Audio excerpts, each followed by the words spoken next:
Sabe aquela xícara de café que praticamente começa o nosso dia? Pois é, por trás dela existe uma história de transformação que é simplesmente incrível. Vamos juntos seguir a jornada desse grão, desde a fruta lá no pé de café até aquele aroma que desperta a gente.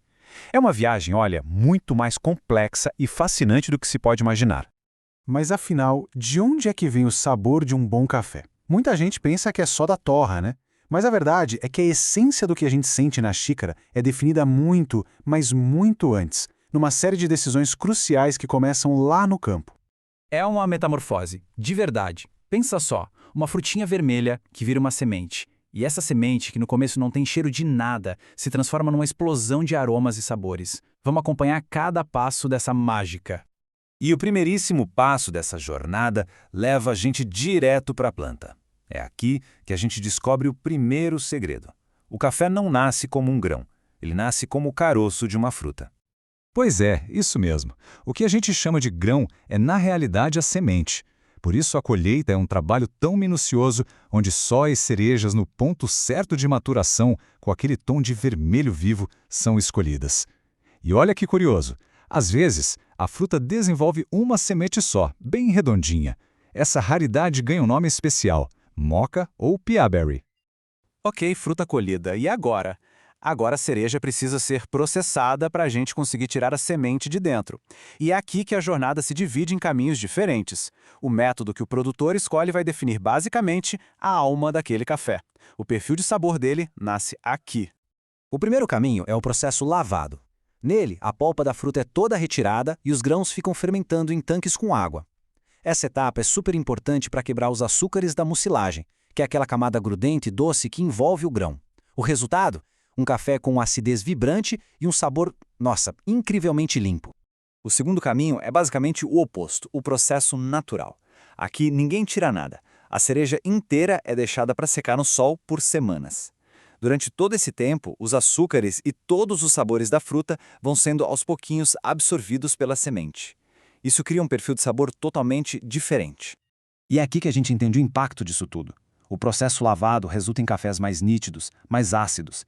Já o processo natural cria bebidas mais doces, mais encorpadas, com aquelas notas de fruta bem marcadas, sabe? A escolha do produtor é quase uma decisão artística, que vai definir o futuro da bebida na xícara. E para deixar tudo ainda mais interessante, existe um meio termo, o processo honey. Nele, parte daquela mucilagem doce é deixada no grão durante a secagem. É como se ele pegasse o melhor dos dois mundos. Isso só mostra um nível de detalhe e controle que os produtores buscam para chegar no sabor perfeito. Depois de passar por um desses processos e de ter as últimas casquinhas retiradas, a gente chega ao produto final dessa fase, o famoso grão verde.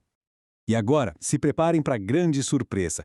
Depois desse trabalho todo, o grão verde não tem cheiro de café. Nenhum. O aroma é de planta, de grama. Tudo aquele potencial de sabor que a gente conhece ainda está trancado ali dentro, só esperando o momento certo de ser libertado. Esse grão verde é a matéria-prima, um produto estável, pronto para viajar ao mundo. E a cor dele diz muito sobre a qualidade. Um tom verde azulado bem vivo é um ótimo sinal. Já grãos mais pálidos, manchados, podem indicar algum problema ou que já estão velhos. E agora a gente chega na etapa que é pura alquimia. A torra é o que vai finalmente transformar essa semente verde, sem graça, no grão marrom, cheiroso e delicioso que todo mundo adora. Mas antes de mergulhar na torra, a gente precisa alinhar um conceito muito importante: a acidez.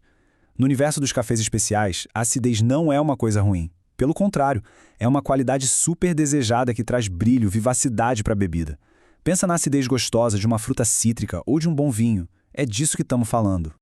O que acontece dentro do torrador é basicamente química pura em altíssima velocidade. São duas reações principais. A reação de Maillard, que é a mesma que deixa o pão douradinho e que cria centenas de aromas e sabores, e depois vem a pirólise, que é a quebra da estrutura do grão pelo calor. É uma dança super delicada entre criar sabor e não queimar tudo. E o jeito mais fácil da gente acompanhar essa dança é olhando a cor. A evolução do tom do grão, do verde até o quase preto, conta a história exata do que está rolando lá dentro do torrador, segundo a segundo. A coisa toda acontece muito rápido. O grão vai de verde para amarelo. Aí perto dos 200 graus acontece o famoso primeiro crack, um barulhinho que parece pipoca estourando. É o sinal do início da torra clara. Conforme a temperatura sobe, o grão escurece, os sabores ficam mais profundos e a acidez diminui. Se a torra passar muito, vem o segundo crack. Os óleos começam a aparecer na superfície e o sabor vai ficando amargo, até que queimar de vez. E é assim que tudo se conecta, entende? Desde a escolha da cereja madura, passando pelo método de processamento lá na fazenda, até a precisão de segundos na hora da torra, tudo isso se reflete no resultado final. Essa relação é a chave de tudo. Uma torra mais clara vai preservar a acidez original do grão. Uma torra média vai buscar equilíbrio perfeito entre doçura, corpo e acidez. E uma torra bem escura vai desenvolver mais corpo e notas amargas, deixando a acidez para trás. No fim das contas, o mestre de torra é o artista que decide qual parte da história do grão ele quer destacar na xícara. Então, vamos recapitular essa jornada rapidinho. Tudo começa com uma semente dentro de uma fruta. O processamento define o caráter básico daquele café, o grão verde é a promessa silenciosa de sabor, e a torra? A torra é a arte que cumpre essa promessa, liberando toda a complexidade que estava guardada ali dentro. Então, fica a reflexão. Na próxima vez que uma xícara de café aparecer por aí, a pergunta é: que história ela está contando?